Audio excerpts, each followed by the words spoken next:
Nandito ako ngayon sa Singapore. Parte ng paghahanda ako sa bahay katay. Si Kiel, naiwan ko sa Pilipinas eh. Doon siya nagpa-practice dahil may laban din siya sa flip top.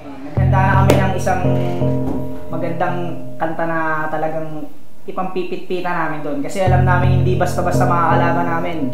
Malalakas na mga kalaban namin doon. Kaya naghanda talaga kami ng chula.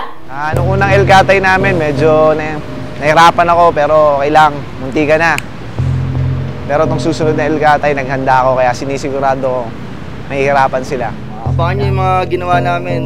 Nagpagawa pa kami ng mga bagong beats sa King of the Beats 2015 kay Gersbox. Nagpasadya na kami ng beats. So gumawa kami ng bagong kanta para lang dito sa laban na to.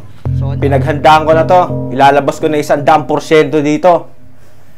Yari na sila ngayon sa akin. Kaya maghanda lahat ng mga kalaban namin sa Elkatay 2. Gagalingin namin, kaya para sa mga makakalaban namin, galingan nyo rin. Kung napanood nyo ako sa unang Elkatay, marahil sa pangalaway, muli nyo akong aabangan.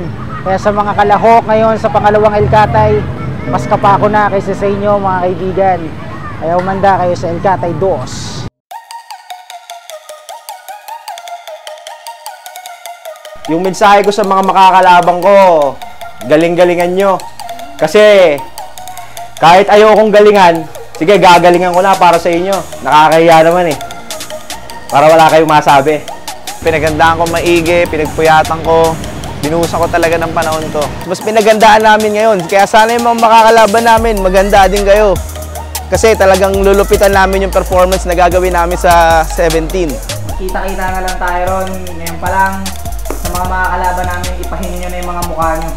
Sumaglit lang kami ng oras para sa hilig namin. Pero ang totoo niyan, pare-pareho kaming busy sa trabaho. Ginagawa lang namin to dahil parehas namin tong gusto. Tsaka ito yung sa loob ng 4 na taon na hinto ko. Ngayon nagbabalik na naman kami, balik tandem. Ayan, abangan niya yan. Maganda na lahat, lalo na yung mga finalists ng Elkatay 1. Kahit sino pa magaling dyan. Sa Elkatay 2, abangan nyo ang bagong numerous. At marahil abangan nyo rin kung anong gagawin ko dyan. Handa na kami para sa Elkatay 2. Hindi man kami nakasali sa una, kaya namin ipakita ang best namin ngayon sa pangalawa. Kita-kits tayo, mga makakalaban namin sa Elkatay 2. Very challenge sa amin to dahil mabibigat yung mga kalaban namin. Biruin mo sila Numerous, Blessed Tongue. Yung mga kanya-kanyang henerasyon kami. Kumbaga yan, magbabangga-bangga kami. So, good luck, tsaka galingan natin.